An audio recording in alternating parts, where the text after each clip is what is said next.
নমস্কার বন্ধুরা, আশা করছি সকলে ভালোই আছেন। বং কিচেন বনানি নতুন একটা রেসিপিতে আপনাদের স্বাগত জানাই। আমি আজকে যে রান্নাটি করব সেটি হলো প্রন চিলি। তার জন্য যা যা উপকরণ লাগবে আমি দেখাচ্ছি একে একে সমস্ত, এবং রান্নার সময় আপনারা সমস্ত কিছুই দেখতে পারবেন।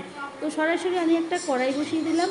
কড়াইটা গরম হতে আমি ওর মধ্যে দিয়ে দিলাম রিফাইন তেল। তার মধ্যে আমি চিংড়ি মাছটাকে আগে থেকে ভালো করে ধুয়ে বেছে রেখে একটু লবণ মাখিয়ে রেখেছিলাম, সেটাকে দিয়ে দিলাম। এখানে আমি কোনো হলুদ ব্যবহার করব না, যেহেতু প্রন চিলি হবে সেই কারণে এখানে হলুদ গুঁড়ো লঙ্কার গুঁড়ো কিছুই ব্যবহার করব না। এরপর একটা ছোট্ট হাতার সাহায্যে আমি চিংড়ি মাছটাকে একটু হালকা করে ভেজে নেব।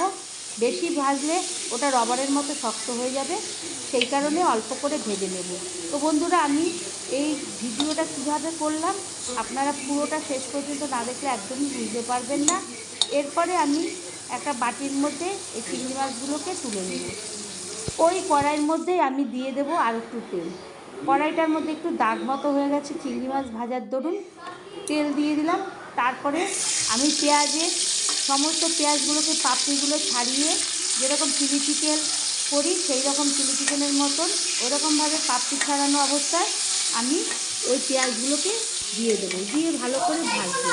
এরপরে দিয়ে দেবো ক্যাপসিকামগুলো দিয়েও আমি আবারও একটা ছোট্ট হাতার সাহায্যে ভালো করে নাড়াচাড়া করবো। হাতা দিয়ে নাড়লে রান্নাটা বেশ সুবিধা হয় আর সুন্দর হয়। খুন্তিটা দিয়ে অতটা ভালো হয় না, সেই কারণে হাতাটা দিয়ে ভালো করে নাড়াচাড়া করে নিলাম।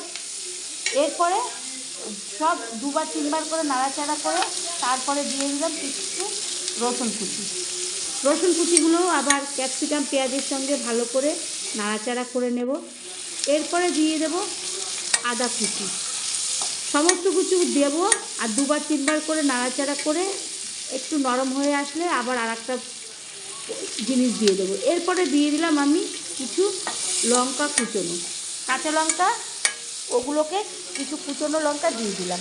ওটাও নাড়াচাড়ার পরে আমি ওর মধ্যে দিয়ে দেবো একটু লবণটা দিলে সবজিগুলো খুব তাড়াতাড়ি নরম হয়ে যাবে এবং আমার রান্নাটা তাড়াতাড়ি হয়ে যাবে। ক্যাপসিকামটা একটু সিদ্ধ হতে সময় নেয়। এরপরে আমি দিয়ে দেবো লবণের পরে দিয়ে দেবো টমেটোগুলোকেও কিউব করে কেটে রেখেছিলাম, সেইগুলোকে দিয়ে দেবো।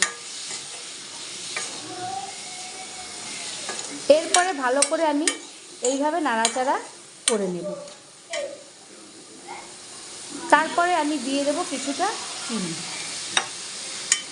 তো বন্ধুরা, আমরা অনেকে অনেক রকম করে চিংড়ি মাছ রান্না করে থাকি। একবার হলে এরকমভাবে একটা চিংড়ি মাছ করলে বাচ্চারা খুব ভালো খাবে। আপনারা এটা লুচি, পরোটা কিংবা ফ্রাইড রাইস যে কোনো কিছু দিয়ে খুব ভালোভাবে খেতে পারবেন এবং বাচ্চারাও খেতে পারবে। এরপরে আমি দিয়ে দিলাম কিছুটা টমেটো সস। এখানে আমি চিলি সস, সোয়া সস কিছু ব্যবহার করিনি, যেহেতু বাচ্চা খাবে একটু ঝাল লাগতে পারে। শুধু আমি গোলমরিচের গুঁড়ো দেব, আর কিছু এখানে ঝালের মতো কিছু দেব না। এরপরে আমি গোলমরিচের গুঁড়ো দিয়ে আবারও আমি ভালো করে ওই হাতা দিয়ে নাড়াচাড়া করে নেব। তো এইরকম একটা রান্না একবার হলেও বাড়িতে বাচ্চাদের করে দেবেন। আশা করছি বাচ্চারা খুব চেটে পুটে ভালোভাবে খাবে। এরপরে আমি চিংড়ি মাছটাকে যে ভেজে রেখেছিলাম সেটাকে আমি দিয়ে দিলাম। যেহেতু লঙ্কার গুঁড়ো, হলুদের গুঁড়ো কিছুই ব্যবহার করব না, সেহেতু আমি ওটাকে দিয়ে আবারও ভালো করে নাড়াচাড়া করে নেব। তো আমার চ্যানেলটি সাবস্ক্রাইব না করলে এখনও প্লিজ সাবস্ক্রাইব করবেন, লাইক শেয়ার কমেন্ট করবেন, পাশে থাকা বেল বাটনটি টিপবেন, তাহলে যে কোনো রেসিপি আপনাদের কাছে সবার আগে পৌঁছাবে। তো এরপরে আমি দেখব আমার সমস্ত রান্নাগুলো নরম হয়ে গেছে, আবার হয়ে গেছে।